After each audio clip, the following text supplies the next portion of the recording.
karon ma'am, we are scheduled nga makipag-courtesy meeting with Gov about sa amo ang proposed project for the solar hybridization of Dinagat Islands. So amo ang proposed project, nani siya capacity of 7.2 megawatt na ang ginatawag na 7.2 megawatt Dinagat solar photovoltaic power plant project with 2,000 battery energy storage system. So, mo na siya ang title sa among project nga among tukod pohon. Sa karon nakikoordinate sa amin sa provincial government of Dinagat para sa among site selection.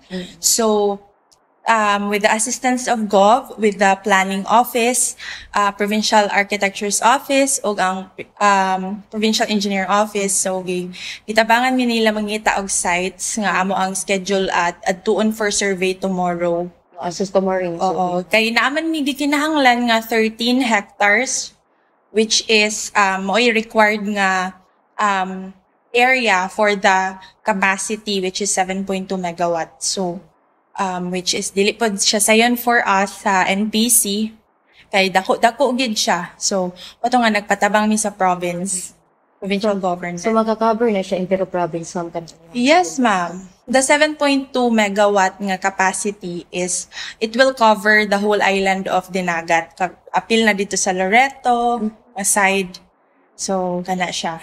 Oh, so once okay na maka-site visit na mo, pwede na kaayon niyo dayon. After napatay gamay nga mga technical assessment ma'am, pero sa karon ato naman siyang gina-consider ang gina-discussan with our technical people na atong mga engineers, ato ang mga architects. So hopefully if ato ning ma-endorse sa NPC head office kay naman dito among renewable energy development team nga mo assess kung feasible ba ni nga site ato ang survey atong gi-visit. And then, after that, we can go through na with the other preparation para ma-implement siya and ma-realize siya, which is targeted on 2026.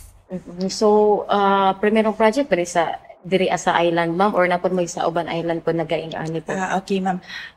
If you're familiar, ma'am, naman mi planta sa diesel plant din niya naman mi diesel plant diri sa Napocor ang og nami existing nga diesel plant amo nag-hybridize mao na ning nanay solar mo nang hybrid na siya tawagon. Naapod mi other projects sa other islands like sa Gibusong daw under gihapon na siya sa Dinagat nga island sa province Dinagat Island province nami didto. And then for other provinces nami sa Basilan, Sulu, Tawi-Tawi nga mga provinces. Oo. And then nationwide, naapod mi sa Luzon and then sa Visayas. Hopefully, ma-realize na nga site kay para maka-implement na gita.